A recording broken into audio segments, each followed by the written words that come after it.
imsa jeer baa lagu ducaysanaya faatixada maalinka iyo habeenkii shanta salaadood waa imsa faatixa waa 17 toban ka rawaatibtaana u geey 7 duxadana u geey laba duxaana oo labada ugu yar adcafu iimaan waa imisa 9 koob iyo 10 salaatul leyl u geey oo nabigu uu laazima ugu fadli badan ya afartan faatixo waa adcafu iimaan tobanka raatibkaana dee lagama tegi karo waa asaasi salaatul leyl kuna waa tii nabigu joogtay calayhi salaatu wasalaam fadligeeda iyo qiimaheeda waa la garanaya marmarda saddex iyo waa laga dhigaa dhib male insha allahu tacaala 5 iyo 9 iyo laakiin haddii qofku uu 11 ku dadaalo nabigu joogteeyey tobanka raatibadaana uu ku dadaalo shanta salaadoodna uu ku dadaalo laba duxaana uu ku dadaalo waa imisa waa afartan faatixa afartan ka faatixa maxaa ku jira ihdina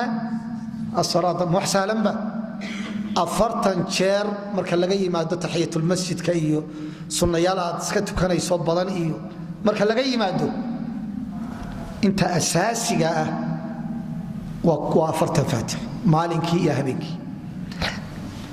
afartan ka faatixo waxa lagu ducaysanayaa ihdina ilaahay oo hanuun waxa laga yaabaa qofku inuu yiraahdo waan iska hanuunsanahay salaatul leyl baan tukadaa waxaan qabtaa witri salaatul leyl rawaatib ya shanta salaado masjidkan ku tukadaa hidaayada waxa u baahan ka marfashka fadhiye subax iyo galab baqaylay ee aan tukan baa u baahan laakiin haddaad ogaato xaqiiqatul hidaayah afartan kaasaad sheegaysaa 80 baad gaarsiinaysaa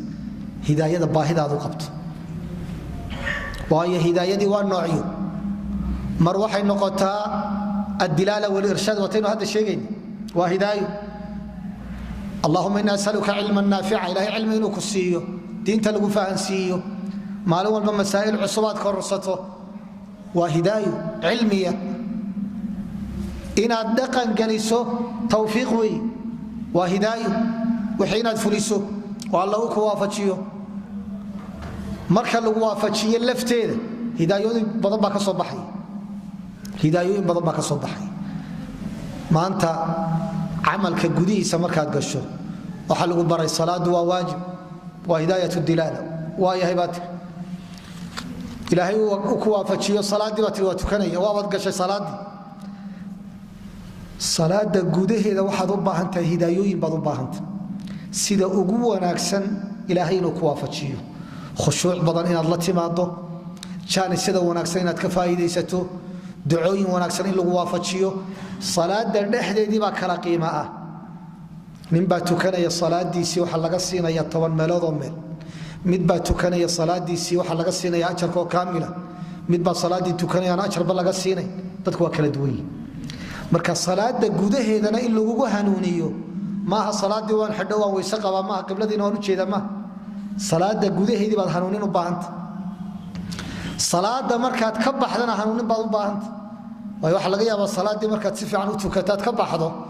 qofku inuu yiraahdo ma sha Allah salaadii ugu fiicneed bal maanta tukaday doona salaadii bay ka kac noqoto way amalkaaga hadaad la yaabto dib u eegto waxa laga yaabaa amalkaaga inuu buro al-i'jaab bi'amali marka amalkii markaad dhamayso dabadeed